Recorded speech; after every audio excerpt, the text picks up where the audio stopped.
Robert Vadra, India's fastest multi-billionaire. An inside story. Tata took more than a century to reach there.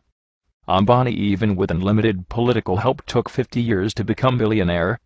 But Delhi businessman Robert Vadra took just less than 10 years to become a multi-billionaire. How? Why Indian newspapers and television channels are scared to discuss this story. Reason is simple: Robert Vadra not an ordinary Indian businessman. He is in fact third in line to become India's next Prime Minister. Of course, Robert Vadra is son-in-law of India's power broker Antonio Mano aka Sonia Gandhi. No wonder Indian newspapers and television channels are too scared to discuss this subject. But we live in a free world. Let's freely discuss and applaud phenomenal growth of India's fastest billionaire businessman. Let's start with background of Robert Vadra from a period before his meeting his golden goose Priyanka. Robert in fact only half Indian. He was born to Rajendra and Maureen Wadhera in 1969. Rajendra Vadra hails from Uttar Pradesh and Maureen Akamikdana of Scottish origin. Before entering to India's royal family, Robert Vadra was running a recycle metal business, in simple terms collecting used industrial waste from companies and resell it. As you could imagine, not a golden egg laying business. It's quite amazing that in next 10 years he grown into multi-billionaire. Robert Vadra met Priyanka Gandhi at the House of Commons expatriate friend Ottavio Quattrocchi. Yes, the surprise beau Forza scandal middleman Quattrocchi. Robert Vadra's marriage with Priyanka was in 1997. But it was followed by tragic and suspicious deaths of his brother, sister, and his father in the next decade. He had one brother, Richard Vadra, who was found dead in September 2003 at his Vasant Vihar residence under very suspicious circumstances. His sister Michelle too had natural death, died in a car accident in 2001. His father Rajendra Vadra committed suicide on April 2009, under very suspicious circumstances. But the story was not published widely by the Indian media. No one in India wants to bring shame to India's royal family. Recently, Economic Times and other finance newspapers disclosed the business empire Robert Vadra made in the last 10 years was truly eye-opener.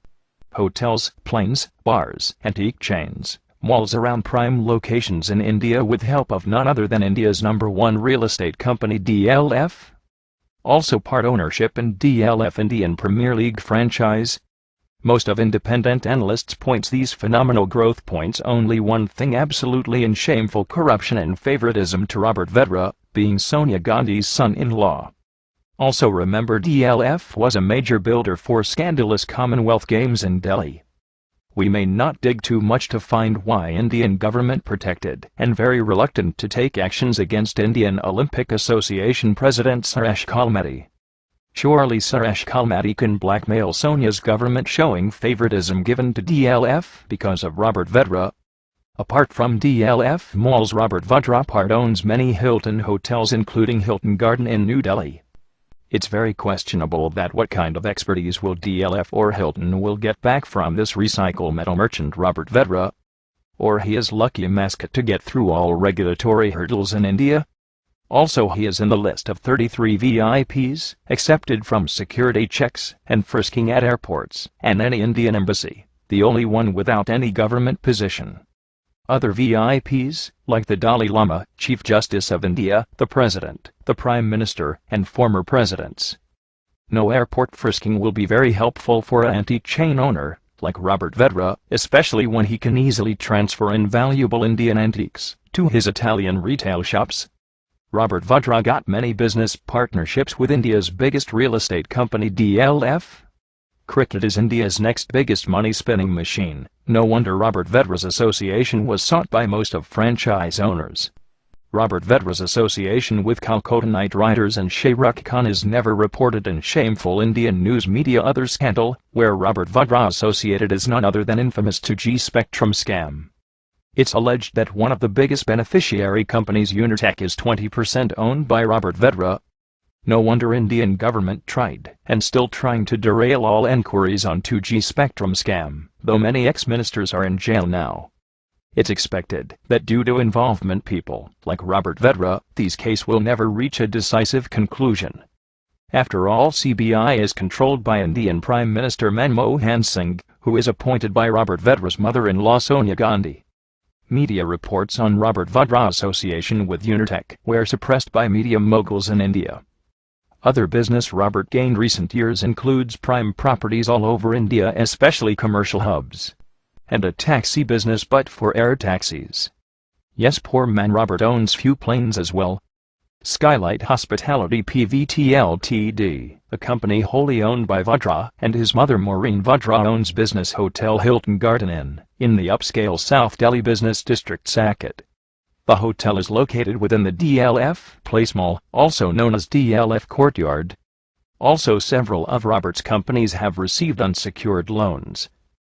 Unsecured loans are treated as bribe. Yes, it's the same reason why Karunanidhi's daughter Connie Moshi in jail now, as she took unsecured loans from Unitech to start Kalinjar TV.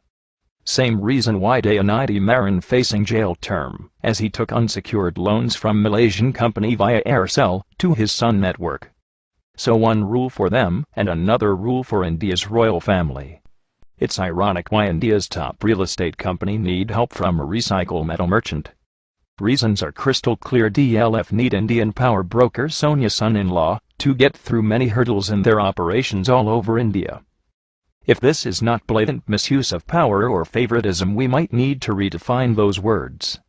After the revolutions in Tunisia, Egypt, and Yemen, it's right time for India's 1.2 billion poor citizens to question their corrupt political leaders and media moguls. Join the second freedom struggle of Anna Hazare. Support Gandhians like Anna Hazare, not fake Gandhis.